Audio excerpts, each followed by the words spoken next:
नमस्कार, आप सभी का स्वागत है यूथ अध्ययन के चैनल पे। देखिए एक बार फिर से मैं आप सभी के बीच एचपी टीजीडी कमीशन 2025 के लिए जीके का पार्ट 29 लेके आ चुका हूँ। पार्ट 29 का जो पहला क्वेश्चन है कि हिमाचल प्रदेश की सबसे ऊंची चोटी शिल्ला हिमाचल प्रदेश के किस जिले में पड़ती है। तो अगर बात की जाए हिमाचल प्रदेश की सबसे ऊंची चोटी की, तो क्वेश्चन में ही आंसर दिया है शिल्ला। शिल्ला जो है हिमाचल प्रदेश की सबसे ऊंची चोटी है। अगर मैं शिल्ला की बात करता हूँ, ये हिमाचल प्रदेश के किन्नौर जिले में, किस जिले में पड़ती है, ये किन्नौर जिले में पड़ती है। ये किन्नौर जिले की सबसे ऊंची चोटी है और हिमाचल प्रदेश की भी सबसे ऊंची चोटी।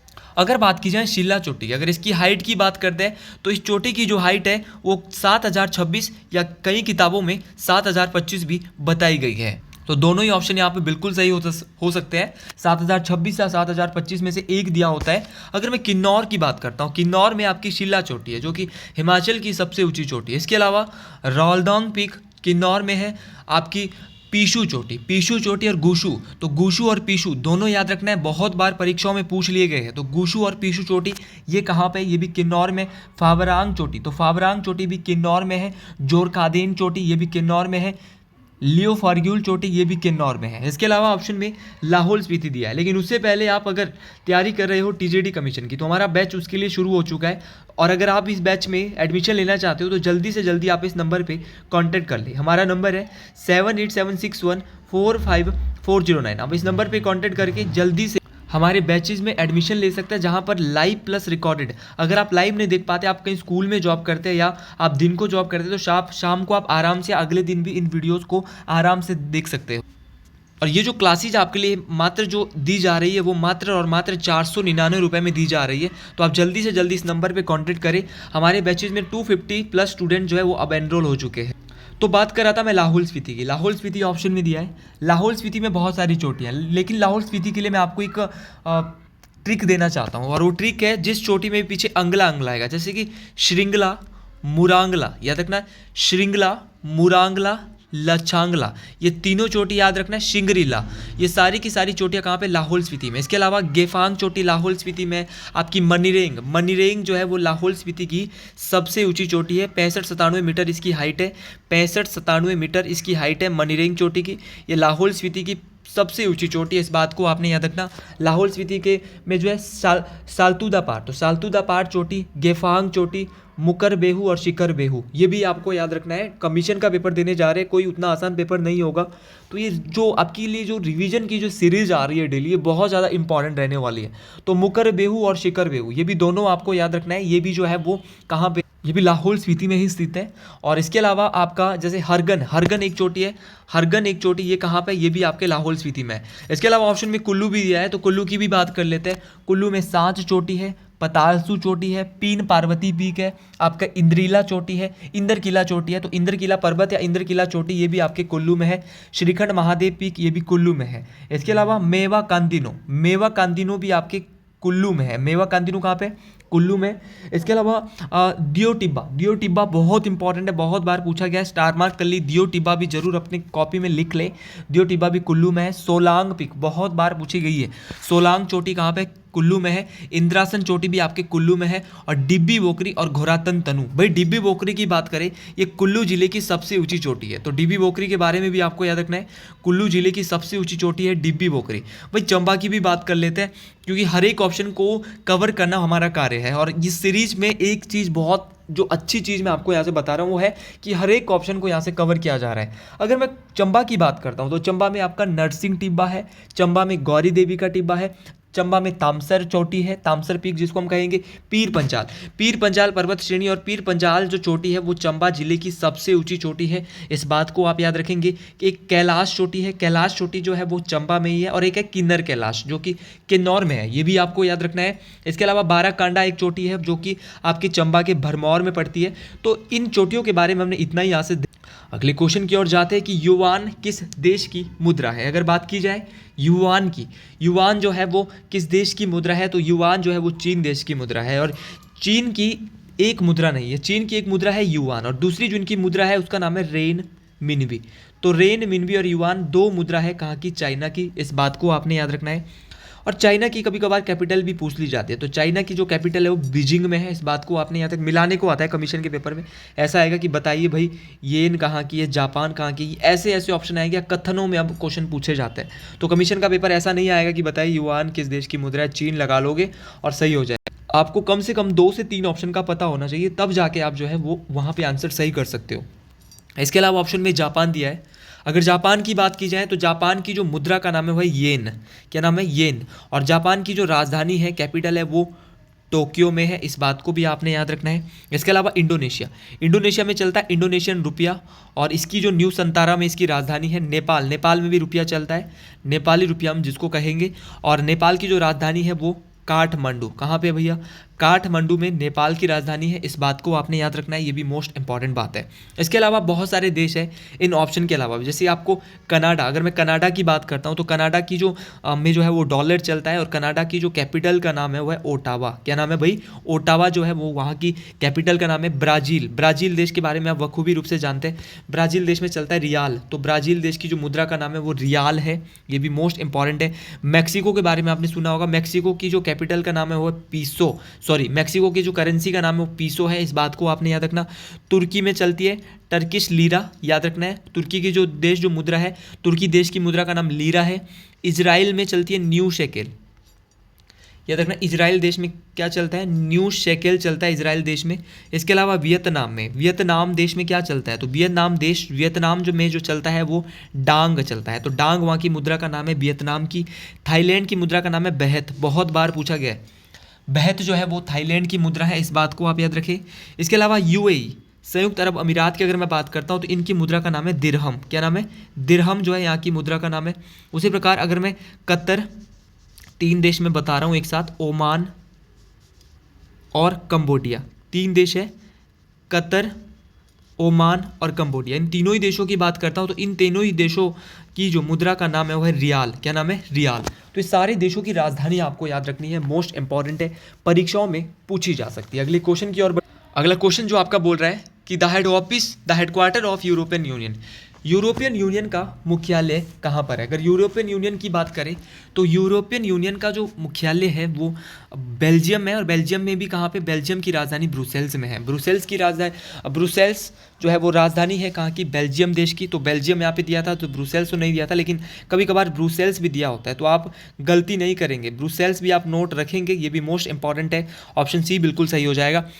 देखिए, अगर मैं बात करता हूँ वर्तमान में कितने देश हैं जो कि यूरोपियन यूनियन के सदस्य है, तो ये 27 देश है। यूरोपियन यूनियन की अगर बात की जाए तो यूरोपियन यूनियन की स्थापना 1 जनवरी 1958 को हुई थी। मोस्ट इंपॉर्टेंट है, कब हुई थी भैया? 1 जनवरी 1958। किस संधि के तहत? तो एक संधि हुई थी, रोम की संधि। तो रोम की संधि हुई थी 1958 में, और उसी संधि में यूरोपियन यूनियन की भी स्थापना हुई थी। इस बात को आपने याद रखना। भाई, जो यूरोपियन यूनियन है इनकी अपनी मुद्रा है, और इनकी मुद्रा का नाम है यूरो। सीधा क्वेश्चन आता है कि यूरो किसकी मुद्रा है? तो यूरो जो है वो यूरोपियन यूनियन की एक मुद्रा है। और यूरो का जो चलन है, यूरो कब से चली? तो यूरो चली थी 1 जनवरी 2002, याद रखना है। 1 जनवरी 2002 से यूरो चली थी, इस बात को आप याद रखें, मोस्ट इंपॉर्टेंट है। और यूरो में जो है वो 27 में से कितनी कंट्री है यूरोपियन यूनियन की जो यूरो अपनाती है? तो 20 कंट्री। भाई, 20 कंट्री ऐसी है जो यूरोपियन यूनियन को अपनाती है, इस बात को आपने याद रखना। और साल 2012 में जो आपका यूरोपियन यूनियन है, इसको क्या मिलता है? दुनिया का सबसे बड़ा पुरस्कार, नोबेल पुरस्कार, याद रखना, जिसकी शुरुआत 1901 में हुई थी। यह पुरस्कार 2012 में किसको मिलता है? तो याद रखना, यूरोपियन यूनियन को नोबेल पुरस्कार कब मिलता है? 2012 में। इस बात को आप याद रखें, मोस्ट इंपॉर्टेंट बात है। अगला एक संगठन मैं आपको और बताना चाहता हूँ, और अगला जो संगठन मैं आपको बताऊंगा वो है नाटो। नाटो का जो पूरा नाम है वो है नॉर्थ अटलांटिक ट्रीटी ऑर्गेनाइजेशन। क्या नाम है? North Atlantic Treaty Organisation. North Atlantic Treaty Organisation full form बहुत इंपॉर्टेंट है। भाई, जो नाटो बना था वो कब बना था? सीधा क्वेश्चन आएगा। तो नाटो की जो स्थापना हुई थी वो हुई थी 4 अप्रैल 1949, याद रखना है। 4 अप्रैल 1949 को नाटो की स्थापना होती है। जब नाटो बना था तो नाटो में संस्थापक सदस्य देश थे 12। कितने देश थे? 12 देश थे नाटो में। और वर्तमान में जो नाटो में जो है सदस्य देशों की संख्या वो 32 है, और नाटो का हेडक्वार्टर भी वहीं पर है। इसीलिए मैं इसको नाटो को करा रहा हूँ, वरना मैं नाटो को नहीं कराता, क्योंकि इसका हेडक्वार्टर, नाटो का हेडक्वार्टर और यूरोपियन यूनियन का हेडक्वार्टर एक ही जगह है। ब्रुसेल्स बेल्जियम में है इसका हेडक्वार्टर, नाटो का भी। और अगर नाटो की बात करें, भाई नाटो की 32वां जो देश बना है वो स्वीडन 2024 में बना है। अगर मैं नाटो की बात करता हूँ तो नाटो का एक अनुच्छेद नंबर 5 है, आर्टिकल 5 है। नाटो का आर्टिकल 5 बात करता है कि नाटो के एक देश पे हमला सभी देशों पे हमला माना जाएगा। तो ये भी आपको याद रखना है, ये मोस्ट इंपॉर्टेंट था। नाटो और यूरोपियन यूनियन हमने यहाँ से देखा जो कि मोस्ट इंपॉर्टेंट है। संस्थापक सदस्य जब नाटो बना था तो 12 थे। संस्थापक सदस्य होते जब स्थापना होती कि उस समय कितने देश, तो उसको संस्थापक सदस्य देश कहते हैं। अगला क्वेश्चन यहाँ पर, भारत में वाणिज्यिक विमानन का जनक किसे कहा जाता है? तो who is called father of civil in India? तो भाई अगर बात की जाए भारत में वाणिज्यिक विमानन की जनक की, तो ये है JRD टाटा। ऑप्शन बी बिल्कुल सही हो जाएगा। और इनका जो पूरा नाम है वो जहांगीर रतन टाटा भी है। ये अगर मैं टाटा ग्रुप की बात करता हूँ, टाटा समूह की बात करता हूँ, तो टाटा समूह की जो स्थापना है वो 1868 में हुई थी। कभी कभार ऐसे बेसिक क्वेश्चन जिनके बारे में सोचा भी नहीं होता कि टाटा ग्रुप की स्थापना कब हुई थी, तो ये परीक्षाओं में आ जाता है। अगर मैं टाटा ग्रुप की बात करता हूँ, इसकी स्थापना 1868 में हुई थी। और टाटा ग्रुप की में भी बहुत सारी कंपनियाँ हैं। तो टाटा ग्रुप में जो सबसे बड़ी कंपनी इनकी टाटा की है तो है वो टाटा कंसल्टेंसी सर्विसेज। तो याद रखना है TKS, इसको नाम देते हैं टाटा कंसल्टेंसी सर्विसेज इसकी। अगर मैं जमशेदजी टाटा की बात करता हूँ तो जमशेदजी टाटा को भारतीय उद्योग का पिता भी कहा जाता है। तो ये नाम आपको याद रखना है, जमशेदजी टाटा का। ज़्यादा इस क्वेश्चन से नहीं पढ़ेंगे, अगले क्वेश्चन की ओर बढ़ते हैं। अगला क्वेश्चन जो यहाँ पे बोल रहा है कि शक संवत का पहला महीना कौन सा होता है? देखिए अगर शक संवत की बात करें तो शक संवत का जो पहला महीना होता है वो चैत्र होता है। अगर आपको पहले महीने के बारे में पता है तो आपको अंतिम महीना भी पता होना चाहिए। एग्जामिनर आपको ऊपर नीचे करने की कोशिश हमेशा करता है। तो अंतिम महीना जो होता है वो फागुन है, इस बात को आप याद रखें, ये भी मोस्ट इंपॉर्टेंट है। पहला महीना चैत्र है और अंतिम जो महीना है वो फागुन है, इस बात को आप याद रखें, मोस्ट इंपॉर्टेंट है। देखिए जो ये शक संवत है इसकी जो शुरुआत है वो 78 ईस्वी में कनिष्क के द्वारा, किसके द्वारा की गई थी?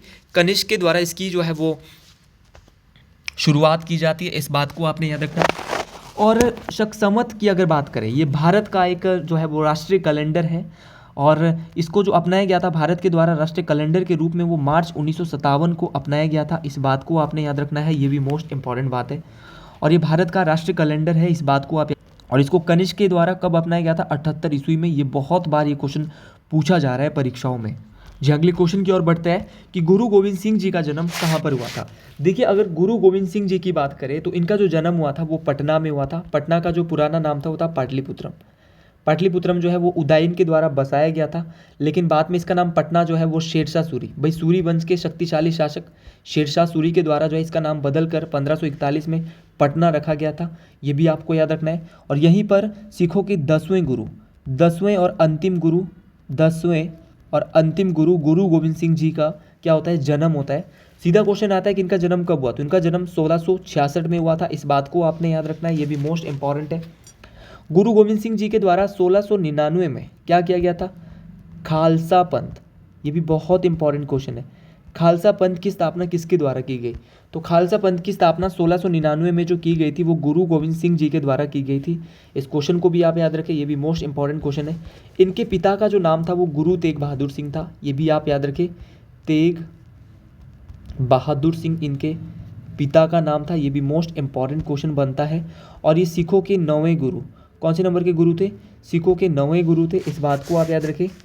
और अगर बात की जाए सिख धर्म के संस्थापक की, तो सिख धर्म के जो संस्थापक थे ये थे गुरु नानक देव जो है वो सिख धर्म के संस्थापक थे, इस बात को आपने याद रखना है। और सिखों के जो है वो पहले गुरु थे गुरु नानक देव जी, मोस्ट इंपॉर्टेंट है, प्रवर्तक थे सिख धर्म के। ऐसे क्वेश्चन भी परीक्षाओं में बहुत दफ़ा पूछे जाते हैं। अब अगर मैं सिख धर्म की बात करता हूँ तो सिख धर्म के जो दूसरे गुरु है वो भी मोस्ट इंपॉर्टेंट है। सिख धर्म के जो दूसरे गुरु हैं इनका नाम है गुरु अंगद देव। गुरु अंगद देव जो है वो सिख धर्म के दूसरे गुरु थे। और अगर गुरु अंगद देव की बात की जाए, मोस्ट इंपॉर्टेंट नाम है इनका, पूछा जाता है परीक्षाओं में। गुरु अंगद देव सिखों के दूसरे गुरु थे, लेकिन इनके द्वारा क्या किया गया था? तो इनके द्वारा गुरुमुखी लिपि किसकी स्थापना की गई थी भैया? गुरुमुखी लिपि की स्थापना की गई थी। और गुरुमुखी लिपि किस भाषा की लिपि है? तो ये पंजाबी भाषा की लिपि है, इस बात को भी आपने याद रखना है, ये भी मोस्ट इंपॉर्टेंट बात। अगला क्वेश्चन है कि डॉक्टर भीमराव अंबेडकर का जन्म कहाँ हुआ था? देखिए डॉक्टर भीमराव अंबेडकर की अगर जन्म की बात करते हैं तो इनका जन्म जो है वो महू में हुआ था। महू जो है ये कहाँ पे है? तो महू जो पड़ता है वो मध्य प्रदेश में पड़ता है। आपने सुना नहीं होगा लेकिन आज आप सुन रहे हो कि इनका जो जन्म है वो महू में। और महू कहाँ पड़ता है भाई? महू जो है वो आपके मध्य प्रदेश में पड़ता है, इस बात को आप याद रखें, मोस्ट इंपॉर्टेंट बात है। देखिए अगर डॉक्टर भीमराव अंबेडकर की बात करें, इनके बारे में जितने ज़्यादा क्वेश्चन बनाए उतने ही कम हो जाएंगे। ये स्वतंत्र भारत के प्रथम कानून मंत्री, याद रखना स्वतंत्र भारत के पहले कानून मंत्री किसे बनाया गया था, तो ये जो है वो डॉक्टर भीमराव अंबेडकर। भारतीय संविधान का निर्माता, सीधा सीधा क्वेश्चन पूछा जाता है कि संविधान का निर्माता किसे कहा जाता है, तो संविधान का निर्माता भी डॉक्टर भीमराव अंबेडकर जी को ही कहा जाता है। और इनके द्वारा भारतीय संविधान का अनुच्छेद 32 जो है, जिसको संवैधानिक उपचारों के अधिकार जिसमें दिया गया है, राइट टू कॉन्स्टिट्यूशनल रेमेडीज जहाँ पर दी गई है, उनको संविधान की आत्मा और हृदय कहा गया है। तो अनुच्छेद 32 को संविधान का हार्ट एंड सोल, संविधान की आत्मा और हृदय किसके द्वारा कहा गया है, तो ये डॉक्टर भीमराव अंबेडकर के द्वारा कहा गया है। इस बात को आपने याद रखना है, ये भी मोस्ट इंपॉर्टेंट क्वेश्चन है।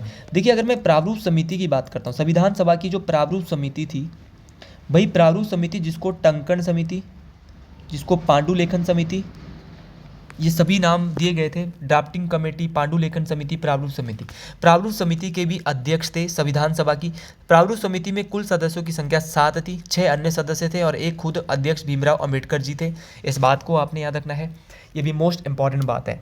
इसके अलावा आप सभी जानते हैं कि 3 गोलमेज सम्मेलन हुए और तीनों ही गोलमेज सम्मेलन में किसके द्वारा पार्टिसिपेट किया गया था, तो ये डॉक्टर भीमराव अंबेडकर जी के द्वारा पार्टिसिपेट किया गया था। अगले क्वेश्चन की ओर जाते हैं कि निम्न में से किस ग्रह पर सबसे छोटा दिन होता है। जी हाँ, कि अगला question, which one of the following planets has shortest day, तो ऐसा कौन सा ग्रह है जहाँ पर सबसे छोटा दिन होता है। तो आपको पता होना चाहिए कि सबसे छोटा दिन जो है वो कहाँ पर होता है। तो ऐसे ऐसे क्वेश्चन परीक्षाओं में बहुत दफ़ा पूछे जाते हैं। तो ये क्वेश्चन आप ज़रूर कमेंट बॉक्स में मुझे बताएंगे, जितने मेरे स्टूडेंट हैं, जो मेरे बैचेस के स्टूडेंट हैं और इन वीडियोस को देख रहे हैं, लेकिन अन्य जो स्टूडेंट हैं वो हमारे बैच से जुड़कर ऐसे ऐसे क्वेश्चन के आंसर पा सकते हैं। इस क्वेश्चन का आंसर मैं अगली वीडियो में आपको दूंगा, लेकिन जिसको पता है वो कमेंट बॉक्स में ज़रूर बताए। अगर मैं यहाँ पे सौर मंडल की बात करता हूँ, सौर मंडल में टोटल 8 ग्रह होता है। आपको मैं यहाँ पे बना के दिखाता हूँ, ये सन होता है और सन के अलावा टोटल जो ग्रह है वो 8 ग्रह है। पहले 9 होते थे, लेकिन अब प्लूटो को बाहर करके 12वां ग्रह, कब किया था प्लूटो को बाहर, 2006 में प्लूटो को बाहर कर दिया गया। और अब जो ग्रहों की संख्या है वो कितनी बच गई है, 8। अब आपको ये पता नहीं चल रहा होगा कि मैंने 4-4 गोले क्यों बनाए हैं। देखो 4 जो है वो इनर प्लेनेट है, आंतरिक ग्रह है, और 4 कौन से, बाहरी ग्रह। सबसे पहले आता है बुध ग्रह, फिर आता है शुक्र ग्रह जिसको वीनस कहते हैं, फिर आता है अर्थ जिसको पृथ्वी कहते हैं, फिर आता है मंगल, फिर 5वें पे आता है बृहस्पति, फिर शनि, फिर अरुण, फिर वरुण। भाई सूर्य के सबसे नज़दीक सीधा क्वेश्चन आता है तो वो है बुध ग्रह। फिर आता है कि शुक्र ग्रह जो है वो कैसा ग्रह, तो सबसे गर्म और सबसे, शुक्र ग्रह दूसरे नंबर पे आता है। सूर्य से आकार पे जो है वो दूसरे आकार की अगर बात करूँ तो ये आकार पे तो भाई 6ठे नंबर का आता है। लेकिन अगर बात की जाए शुक्र ग्रह की, सबसे गर्म जो वीनस है, सबसे गर्म और सबसे चमकीला ग्रह है। अब क्वेश्चन आता है सबसे नज़दीक बुध है तो सबसे दूर कौन सा है, तो सबसे दूर है वरुण ग्रह। ये भी आपको याद रखना है, ये भी मोस्ट इंपॉर्टेंट बात है। फिर पूछा जाता है एस्ट्रॉयड, ये बीच में एस्ट्रॉयड होते हैं। आंतरिक ग्रह और बाह्य ग्रह को अलग कौन करता है, तो ये करता है क्षुद्र ग्रह। ये मंगल और बृहस्पति है, चौथे पे मंगल है और 5वें में बृहस्पति है। तो आपने याद रखना मंगल और बृहस्पति के बीच में क्या पाया जाता है, ये भी क्वेश्चन आता है, तो क्षुद्र ग्रह पाए जाते हैं। तो आपको पता होना चाहिए पृथ्वी को किस ग्रह के नाम से, तो पृथ्वी को नीला ग्रह कहा जाता है। पृथ्वी कितनी झुकी है, तो पृथ्वी 23.5 डिग्री झुकी है। क्यों इसको नीला ग्रह, क्योंकि पृथ्वी पे पानी की उपस्थिति ज़्यादा है। मंगल ग्रह की अगर बात करते तो मंगल ग्रह को लाल ग्रह कहा जाता है, क्योंकि यहाँ पर आयरन ऑक्साइड की अधिकता अधिक है। आयरन ऑक्साइड की अधिकता होने के कारण इसको लाल ग्रह कहा जाता है। भाई पृथ्वी का एक प्राकृतिक उपग्रह है जिसका नाम है चंद्रमा। उसी प्रकार अगर बात की जाए किसकी बात की जाए, मंगल की, तो मंगल के भी है 2, एक फोबोस है, एक डिमोस है। और अगर डिमोस की बात करिए, डिमोस जो है वो पूरे सौर मंडल का भी सबसे छोटा उपग्रह है। तो आज के लिए हम अपनी वीडियो को यहीं पर रोकते हैं। अगर आपको ये वीडियो अच्छी लगी है तो कमेंट बॉक्स में ज़रूर लिखें हर हर महादेव। मिलते हैं अगले वीडियो में एक नए जोश, नई उमंग के साथ। हर हर महादेव, जय मां ठारी, जय श्री गुरु महाराज, जय केलू देवता, हर हर महादेव।